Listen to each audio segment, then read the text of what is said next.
Değerli izləyicilər, videonu bəyənib kanala abunə olun ki, hər kəs son xəbərlərdən anında məlumatlansın. Xalq artisti Mələkə Əsədova sosial şəbəkə paylaşımı ilə diqqət çəkib. Aktrisa qızı Gülərlə bağlı narahatlıq doğuran məlumatı izləyicilərlə bölüşüb. Xəbəri verilir ki, Mələkə Əsədova qızının səhhətində problem yaşandığını və xəstəxanaya yerləşdirildiğini açıqlayıb. Onun sözlərinə görə Gülər son günlər geniş yayılan virus infeksiyasına yoluxub.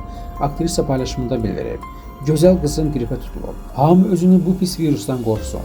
Xəstəxanaya gedirəm, Allah heç kəs xəstələndirməsin." Mələkə Əsədovanın bu paylaşımı izləyicilər tərəfindən narahatlıqla qarşılanıb, sosial şəbəkə istifadəçiləri Gülərə tezliklə şəfa diləyiblər.